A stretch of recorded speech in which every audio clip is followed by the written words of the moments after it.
Olá pessoal, vamos dar início aqui a mais uma prática da disciplina de prediais, né? Agora estamos com a aplicação da utilização de um inversor de frequência, né?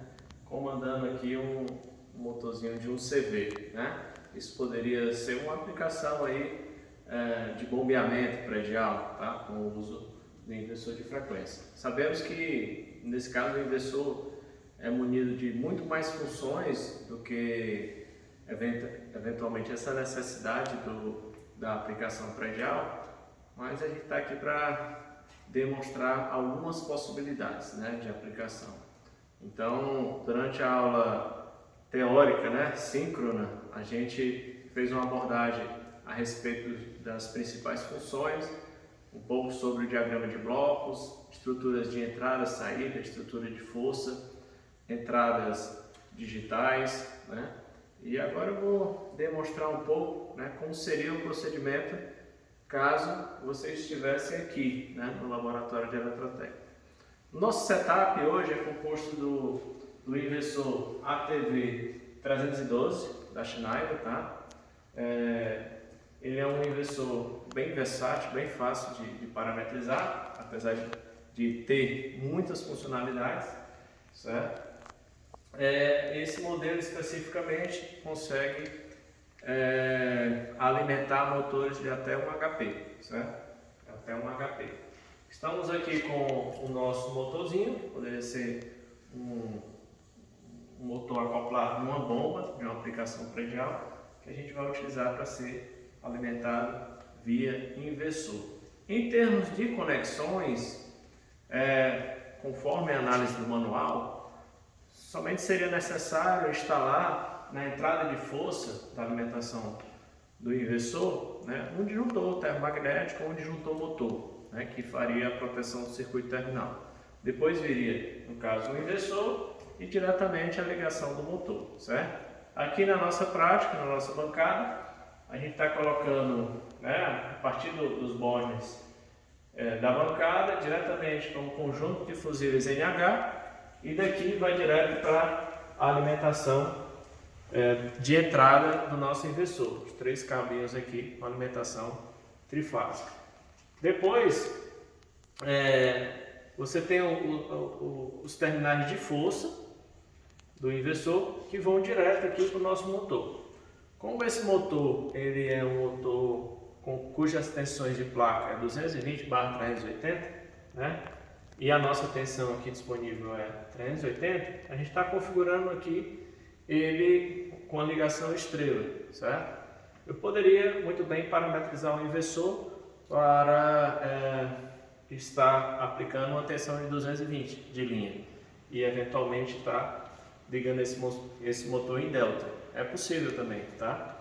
Mas nessa configuração aqui eu mantive a tensão de 380 de linha na saída do inversor. Então, depois da realização das montagens dos cabos principais, a gente fez, né, aqui no nosso painel, existe alguns bornes que estão conectados a alguns terminais internos aqui do nosso inversor, certo? A gente pode observar aqui as conexões da parte de controle e da parte de potência lá atrás, né? Toda a fiação de controle está conectada e disponibilizada através dos bornes aqui do painel. E a fiação de potência, disponibilizada aqui, também está conectada lá na parte mais interna aqui do nosso inversor, só para a gente visualizar. Então é o seguinte, a gente pegou, né, o guia rápido de aplicação da própria Schneider, seguindo os passo a passo com as parametrizações do inversor em função dos dados de placa aqui do motor, e também fizemos algumas escolhas, como por exemplo, escolhemos o controle vetorial, escolhemos os tempos de rampa de aceleração e desaceleração. Escolhemos também o modo de controle a 3 fios. Então, nessa opção do controle a 3 fios, que está disponível também aqui no guia de início rápido, eu posso utilizar 3 botoeiras, que no caso eu estou usando essa daqui, essa, né, 2 NA e essa NF, essas 2 NA para fazer a escolha do sentido de rotação, seja horário e anti-horário, e essa terceira botoeira para desligar o motor, certo? Então, a partir do momento que eu, na configuração de 3 fios, na hora que eu pulsar aqui o botão, na hora que apertar uma vez, ele já vai iniciar a rampa de aceleração conforme o intervalo de tempo definido da rampa de aceleração, e aí ele vai sair de uma velocidade inicial até a velocidade de referência. No caso, a velocidade de referência, a gente configurou para que a rotação nominal seja atingida no final de rampa, né? Então, como é que a gente fez isso? A gente pode presetar a velocidade de referência através da conexão aqui da saída de 10 volts do próprio inversor na entrada analógica A1. Então, simplesmente a gente fez um jumper aqui. Eu poderia presetar essa velocidade de referência com potenciômetro, da forma que o próprio manual indica aqui, certo? Mas de forma bem simples eu coloquei jumpeado. Fizemos as ligações das botoeiras aqui nas entradas digitais, L1, L2 e L3. A referência das entradas digitais é esse sinal de 24 volts, certo? E mais uma configuração que a gente fez foi escolher um modo de controle de forma remota, porque a gente tem 2 opções de escolher o modo de controle aqui do nosso inversor. Um controle local, que eu posso fazer tanto a presetagem de rotação quanto o start-stop via IHM, né, que são esses botões aqui de run e stop, e eu posso usar o próprio jog aqui, o botão jog, né, para setar a rotação que eu quero atingir, ou eu posso configurar o comando de uma forma remota. Então esse comando vai vir externamente através das minhas botoeiras que vão ficar numa porta de painel, né? Além disso, eu tenho outras possibilidades, como usar as entradas digitais para presetar velocidades específicas, né? Uma operação via multispeed, né? Eu tenho uma infinidade de possibilidades. Na utilização da próxima prática de CLP, eu vou fazer o acionamento desse inversor, ao invés da botoeira, eu vou utilizar a própria saída do CLP para acionar o inversor vai acionar a carga específica que ele tiver conectado. Enfim, foi seguido todo o manual, configurada a frequência, valores máximos de velocidade, modo de configuração local e remoto.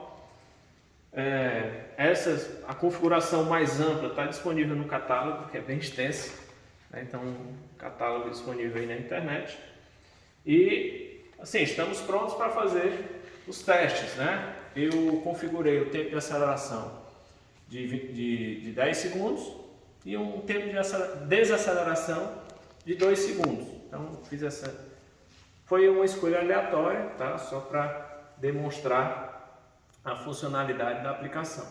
Então, como a gente escolheu a operação remota, a partir dos nossos botões aqui, das botoeiras, eu não consigo, né, fazer a operação via IHM. Então, realmente eu tenho que fazer a operação lá. Se eu quiser mudar, basta eu alterar a configuração aqui no IHM para ficar uma operação local. Normalmente, nas aplicações práticas, ninguém usa o comando local, né? Normalmente é algo que tem uma interface com um elemento de controle, tipo um CLP da vida, mandando o inversor fazer o acionamento ou desacionamento do motor.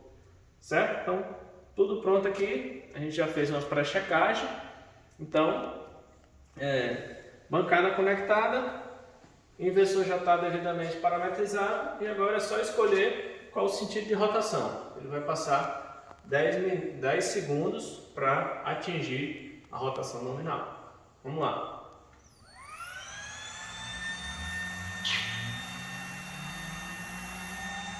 Aqui no IHM é possível a gente observar a frequência de referência, né? A frequência do fim da rampa de aceleração, né? Então foi presetado 60, né? Que equivale aqui aos 10 volts aplicada à entrada analógica I1, certo? Então o motor aqui já atingiu a rotação nominal, né? Tá? Equivale aí a frequência de 60 Hz.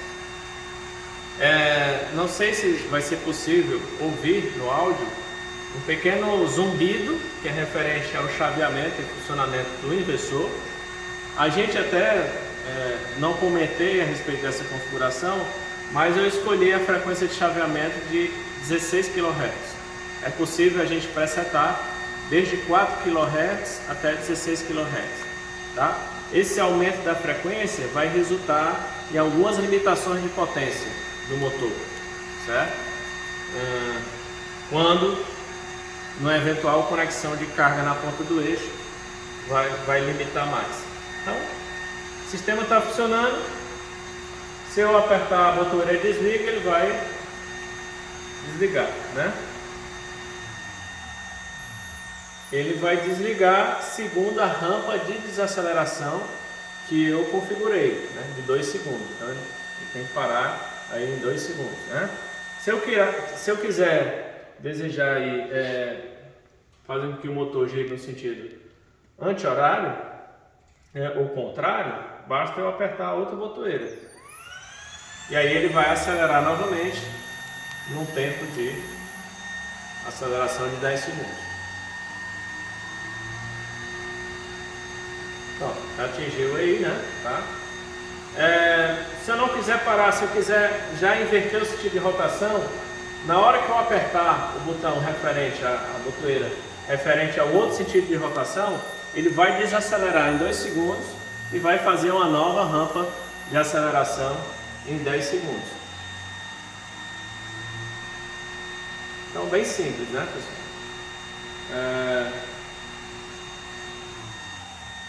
Aqui no frontal é possível também realizar algumas leituras de variáveis, né, tipo a tensão, tipo a corrente que o motor está solicitando, né, em determinado momento. O sistema funciona aí um pouco aí a ventilação forçada e depois ele entra no modo de baixo consumo. Bem, era essa a nossa prática que eu queria demonstrar para vocês. Pena que não está sendo possível realizar esse passo a passo presencialmente e constatar fazer essas parametrizações aqui no botão do IHM, mas espero que tenha sido proveitoso. Muito obrigado aí, pessoal.